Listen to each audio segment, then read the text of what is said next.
Amém? Se você tem uma Bíblia, abre a Bíblia do livro do Evangelho de São Lucas, no capítulo 15. Quero conversar um pouquinho com vocês sobre isso. 15, 18. Diz assim: levantar-me-ei e irei ter com meu pai. E lhe direi: Pai, pequei contra o céu e diante de ti. Já não sou digno de ser chamado teu filho. Trata-me como um dos teus trabalhadores. Amém? Só isso aí, podemos nos assentar. Irmãos, eu quero conversar com você hoje sobre a gente, né? Ninguém conhece mais gente do que Deus, né? Se Ele é conhecedor de gente, Ele conhece a gente. A gente fraqueja, a gente desanima, as nossas emoções, elas variam muito, dependendo do que nós estamos vivendo, dependendo a situação que nós estamos passando. E nós nos enganamos muito nas nossas escolhas. Como a gente se engana nas escolhas da gente? Porque a gente vai atrás exatamente daquilo que a gente está sentindo, daquilo que a gente acha que é, daquilo que a gente pensa que é. E quando a gente quer uma coisa, a gente inventa todo tipo de coisa para poder validar aquilo que a gente quer. A gente valida muito, unicamente porque é o que nós estamos envolvidos emocionalmente, querendo muito. E às vezes a gente se perde no rumo da nossa vida. E Deus é muito compreensivo, às vezes, quando a gente perde o rumo, nessa capacidade que Ele tem de nos juntar, de nos trazer para perto dEle, que essa é a intenção que Deus tem. Trazer você para perto dEle, não importa quais sejam os problemas, não importa o que fez você sair, não importa o que fez você desanimar, não importa se você se enganou nas suas decisões. Na hora que você quer voltar para Deus, a Bíblia deixa claro que Deus é um Deus que sempre está com os braços abertos, independente de qualquer coisa, sem estar preocupado de fazer cobranças ou de passar alguma coisa na tua cara. Não, Ele nunca vai fazer isso. Ele quer você de volta e Ele é muito acolhedor quando se trata de receber alguém de volta. Essas qualidades que às vezes faltam na gente. Nós somos muito diferentes às vezes. Nós não somos acolhedores, nós temos dificuldade para perdoar, nós passamos na cara. A gente tem resistência a pessoas, tudo aquilo que Deus não tem. E o Senhor Jesus queria mais ou menos expressar esse lado de Deus, e Ele precisava dizer isso para as pessoas, talvez para desbloquear a cabeça de alguns e dizer assim: se você não está se aceitando, se você está se sentindo pior, se você de repente se afastou, saiu, se você voltar, fique sabendo que Deus está querendo você. E o Senhor Jesus precisava deixar alguma coisa registrado no testamento dele, para que no momento que as pessoas estivessem talvez bloqueados, impedidos de recomeçar suas vidas em termos espirituais, talvez pensando, ou tentando pensar por Deus, tentando analisar o que Deus possa estar pensando e se sentir impedido disso, através dessa parábola fica claro que não importa, Deus sempre vai estar esperando e querendo você. E o que Jesus Cristo fez? Jesus contou uma parábola, uma história. E quando Ele contou essa história, Ele já sabia que essa história ia ser contada centenas e milhares de anos depois. Ele sabia disso. Ele já contou, sabia que ia ficar registrado, ia saber que essa palavra ia socorrer muitas pessoas nos momentos em que elas estivessem confusas, talvez imaginando que Deus não as aceitaria, talvez tendo um sentimento de se sentir inferiorizado, impedido e sem determinados direitos. Quando ele lesse isso aí, ele entenderia qual é o pensamento de Deus com respeito a qualquer pessoa, com respeito a você, com respeito a quem caiu, com respeito a quem se afastou, com respeito a quem está longe, que o pensamento de Deus sempre é um pensamento de acolher, de trazer. Ele foi e contou essa parábola, que é a parábola do filho pródigo. O que significa a palavra pródigo? Significa gastador.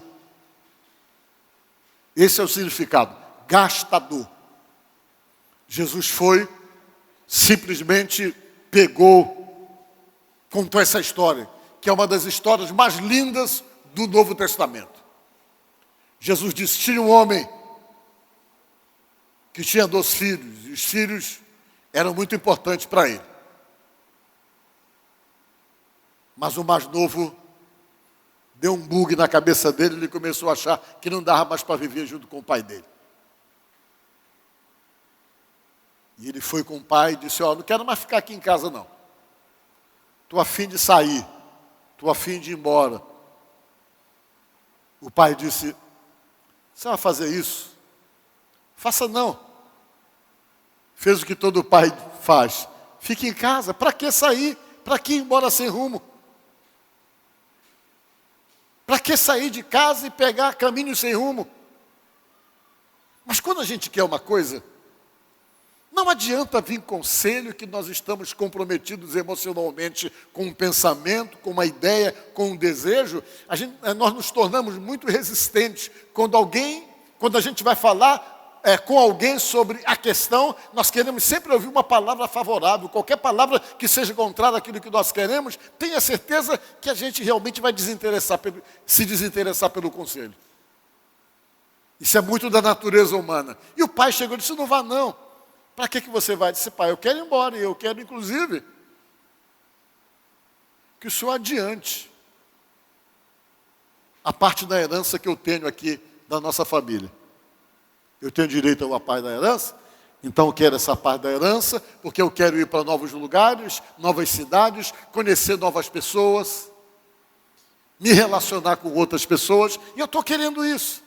O pai tentou, argumentou, mas o filho estava decidido, queria romper com o pai para ir cuidar da vida dele da maneira como ele achava que era a melhor maneira de viver. O pai disse, tá bom, então não tem problema, ainda deu a herança dele, está aqui o dinheiro que você precisa, vá cuidar da sua vida. A Bíblia diz que ele saiu dali e foi embora para as cidades mais próximas, depois foi se afastando, e ele chegou na primeira cidade. Quando ele chegou na primeira cidade, ele estava pensando só em curtir o dinheiro dele, em viver a vida que ele achava que nunca tinha vivido e que seria melhor do que a vida que ele tinha. Às vezes a gente tem essas coisas, a gente começa a reclamar muito da vida que a gente está tendo aqui e de repente a gente sai para outras aventuras e quando descobre, começa a sentir saudade da vida que tinha. E isso aconteceu com ele foi e lá para onde ele foi, ele começou a se empolgar. Não demorou muito, gente. Ele conseguiu fazer um monte de amigos. Muitos amigos mesmo ele começou a fazer. Porque como ele estava com o dinheiro da herança dele, ele financiava tudo. Bebida era ele que pagava, as farras ele estava lá financiando. Tudo vinha do bolso dele, ele começou a gastar o dinheiro que ele trouxe, e o pessoal começou a chegar junto, ele começou a ter um monte de amigo da farra, amigo da bagaceira, amigo dos envolvimentos errados, começaram a chegar, e ele começou então a viver a vida dele dentro de uma curtição que ele achava que era o melhor para ele. E entrou de cabeça nessa vida, usando o dinheiro que ele tinha recebido, começou a gastar com todo mundo, disse Jesus. Tinha um monte de amigo para tudo quanto era lado, porque ele era o financiador de tudo. E diz a palavra que o dinheiro foi acabando. E disse Jesus que junto com o dinheiro que acabou, veio também sobre aquela cidade um período de fome, um período de crise, de seca, e todo mundo começou a ficar muito apertado financeiramente, e ele foi ficando apertado também, e o pior é que quando chegou a crise na cidade, ele também estava sem dinheiro. Porque ele tinha praticamente dissipado todo o dinheiro que ele tinha recebido de herança do pai. Aí o negócio começou a ficar apertado, mas quando as coisas apertaram, ele se lembrou que quando ele tinha dinheiro no bolso, ele tinha feito muitos amigos com o que ele pagava, com as farras que ele financiava e com a vida que ele tinha. Ele conseguiu realmente fazer uma legião de amigos e ele entendeu que agora seria o momento desses amigos que ele construiu, quando ele financiava tudo. Seria o momento de procurar esses amigos e pedir ajuda, porque agora quem estava precisando de ajuda era ele. Ele foi atrás do primeiro amigo de copo, do primeiro amigo de farra. Quando ele procurou, o amigo disse, não te conheço não, está enganado, nós não somos amigos. E ele foi à procura de cada um daqueles amigos que ele tinha quando ele tinha dinheiro, e ele percebeu que os amigos não eram amigos deles. Eram amigos do dinheiro dele, eram amigos da herança dele, eram amigos daquilo que ele podia proporcionar. No momento em que ele deixou, que ele perdeu a capacidade de proporcionar o que ele proporcionava, junto com essa perda aquisitiva de financiar coisas, ele perdeu também os amigos que eram amigos somente do que ele tinha e do que ele proporcionava. Às vezes a gente para e pensa, parece que essa história é uma história do século 21. Porque as coisas continuam, parece que do mesmo jeito. Existem amizades que são exatamente amizades daquilo que você proporciona. Existem amizades que chegam depois que você está no auge, depois que você está em cima. E é muito difícil você poder avalizar esse tipo de amizade. Ele, por ser inexperiente, caiu nessa e de repente ele percebeu que os amigos não eram amigos de verdade. O período começou a apertar, ele teve que trabalhar. Ele quer que eu vou trabalhar. O único emprego que sobrou no lugar que ele podia trabalhar era o emprego de cuidar de porcos, que era um dos empregos mais humilhantes para um judeu, cuidar de porcos. E ele foi cuidar dos porcos. E lá diz a Bíblia que ele comia alfarrobas. Não tinha comida para comer. O pessoal pegava um legumináceo para poder dar para os porcos. Ele comia isso aí, esse legumináceo. A alfarroba, que é essa vargem aí, que eu procurei a foto para mostrar para vocês. Eles dizem que hoje faz até chocolate disso aí. Hoje, acho que na época ele não sabia que fazia chocolate, na época, mas hoje se sabe que faz chocolate dessa vargem chamada alfarroba. E ele começou a comer isso para poder matar a fome, para poder enganar o estômago. Dentro do chiqueiro ele ficava comendo. Um dia ele deu uma parada. Eita, eu estou na pior. E o pior de tudo é que eu tenho um pai que é rico pra caramba, mas eu me permiti uma situação de miséria em que eu me encontro. O que é que eu tenho que fazer? Eu vou voltar para a casa do papai. Eu vou lá chegar com ele, eu vou negociar com ele, eu vou dizer, meu pai, o problema é o seguinte, eu errei, eu falei, estou arrependido, mas eu quero que o senhor me trate somente como um empregado seu, porque eu sei que o menor dos empregados do meu pai passa muito melhor do que eu estou passando aqui. E se ele me receber como um empregado, eu vou viver melhor do que eu estou vivendo aqui. Eu vou voltar para casa. Só que aquele pai, disse Jesus, ele esperava a volta daquele filho. Mesmo o filho sendo ingrato, mesmo o filho tomando uma posição que machucou o coração daquele pai, ele ainda esperava. Ele ia para o alpendre da casa dele, olhava e ficava esperando o filho voltar, porque ele tinha muita certeza que aquele filho voltaria. E disse Jesus que um dia o pai está olhando, quando ele olha lá longe, ele vê aquela silhueta vindo. Ele conheceu pela maneira de andar, o que é muito comum de um pai e de uma mãe, conhecer o filho às vezes até pelo jeito de andar, pelo jeito como balança o corpo. Quando ele olhou, que ele viu que era o filho que estava voltando para casa. A Bíblia diz que ele foi lá e disse, vamos preparar uma festa. Vamos preparar uma festa, chamou todo mundo da casa, prepara aí, bate um boi, vamos fazer uma churrascada agora, porque o filho está voltando. E o menino voltou meio quebrado. Se ele não tinha dinheiro para comer, não tinha dinheiro para comprar roupa, estava magro, esquálido, sofrido, arrebentado, com ar de mendigo, descalço, a vida totalmente quebrada, mas ele decidiu voltar para casa. E ele veio, o pai olhou de longe, mandou preparar a festa. Quando ele chegou em casa, a festa estava pronta. Ele chegou, pai, eu queria que o senhor me tratasse como o menor dos seus empregados, o pai do que nem ouvir. Trago roupa nova para ele.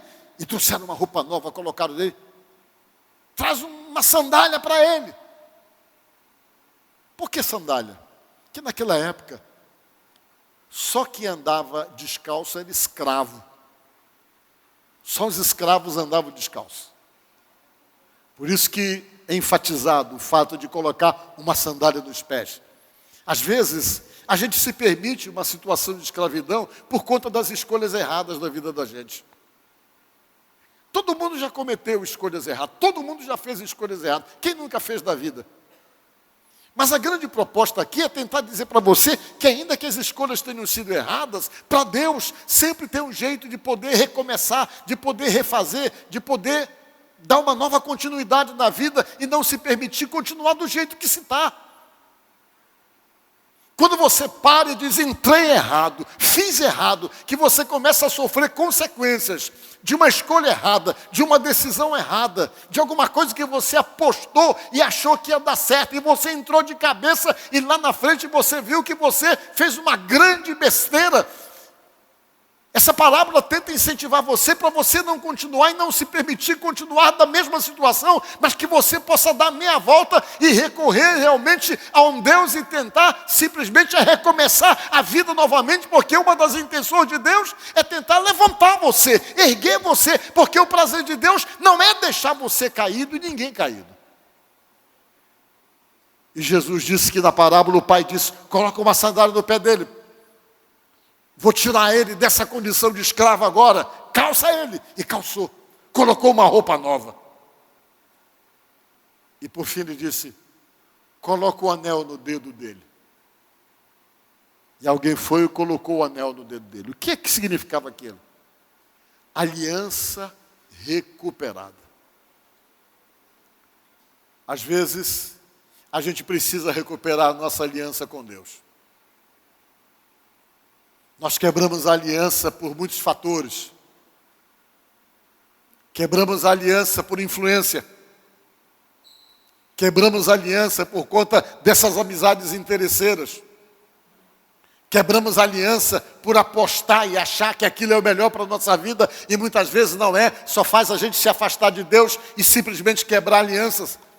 E às vezes, nesse recomeço com Deus e nessa vida com Deus, é preciso recuperar as alianças para que Deus possa, de fato, criar possibilidade nova em nossa vida, que possa, de fato, nos levantar, nos erguer e criar uma chance de uma vida nova, de uma vida abençoada, que é muitas vezes aquilo que nós estamos querendo, mas isso não vai acontecer se a aliança não for recuperada, se a aliança entre nós e Deus não for restaurada. E ele mandou colocar a aliança no dedo dele, fez uma festa tremenda, e o irmão dele não gostou. O irmão dele começou a reclamar, poxa, eu estou aqui com o papai há tanto tempo, ele nunca me deu nem um bezerrinho para poder comer de churrasco com os meus amigos. Esse meu irmão vai embora, é ingrato, faz um monte de besteira, e ele ainda apoia ele depois que ele vem. Por que Jesus falou isso aí?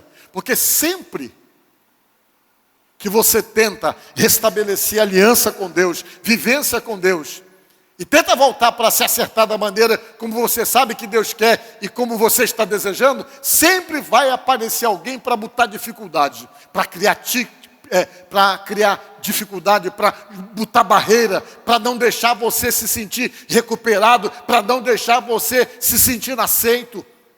Sempre vai aparecer alguém exatamente com esse espírito de obstáculo, de impedimento. Sempre vai aparecer alguém para tentar dizer que você não tem direito, para tentar dizer que você foi ingrato, para tentar dizer que você não mudou, para tentar dizer que você continua sendo a mesma coisa. E o Satanás vai trabalhar muito para que essas coisas aconteçam, exatamente para que você não continue no seu projeto de se acertar com Deus. E quando o irmão mais velho chegou e disse, olha, esse meu irmão aí fez isso e aquilo outro, Jesus disse, olha, você sempre esteve comigo, mas esse teu irmão estava perdido, mas foi achado. O que prova então que a grande intenção de Deus é achar você. Amém? Deus sempre está procurando, sempre está querendo achar para recuperar. E essa parábola contada por Jesus, ela foi contada somente para tentar expressar uma visão de Deus com respeito a gente, quando a gente escolhe errado, quando a gente cai, quando a gente falha. E a visão é essa, é a visão do acolhimento de Deus em qualquer que seja a nossa situação. Porque esse Pai, que Jesus Cristo falou, representa Deus. E esse Filho representa todos nós, que chegamos e nos aproximamos para recomeçar uma vida com Deus. Agora, por que eu estou pregando isso hoje, né? Dia de carnaval, estou pregando porque você não foi para o carnaval, você está aqui na casa de Deus. E de repente, quem sabe hoje você não recebeu um convite para dar umas puladas legal aí. Mas eu digo para você que não é uma escolha sábia, espiritualmente falando. Não é uma escolha sábia. Às vezes acontece da gente se empolgar demais e perder o rumo e a direção e ir para um ambiente que não é o nosso, ir para um caminho que não é o nosso. E essa palavra, ela tenta dizer para você que não importa a situação que você possa se sentir caído ou rejeitado. A hora que você diz, eu quero Deus, Deus vai dizer, eu quero você. Eu sempre quero você. E vai criar uma possibilidade de relacionamento, de convivência. Então entenda, eu não sei como é que vai transcorrer a sua vida. Eu não sei quantas coisas vão acontecer. Eu não sei quantas decepções você pode sofrer ao longo da tua vida. Eu não sei qual é a estrutura que você vai ter para poder suportar qualquer tipo de situação que seja por demais pesada para o teu emocional, a ponto de te enfraquecer ou de te abalar. Mas a palavra tenta dizer para você, seja qual for a situação de luta que você passar, que possa te decepcionar, te machucar ou te fragilizar, que isso pode acontecer com qualquer um de nós. Jesus nunca disse que você não é decepcionado, que você não passe luta, que você não passe dificuldade, que você não possa realmente se sentir em algum momento tão fragilizado a ponto de romper até mesmo uma relação que você possa ter com Deus. E essa palavra tenta dizer para você o seguinte, não importa o que possa acontecer ou o que possa desanimar você, mas é importante que você sempre saiba que sempre que houver desejo de recuperar tudo e de restabelecer uma aliança, ou uma relação, ou uma convivência com Deus perdida, Deus sempre vai estar pronto para te querer, para te erguer e para te levantar e te receber de volta. Amém? Então pensa nisso e que Deus possa abençoar todos nós, no nome de Jesus. Amém?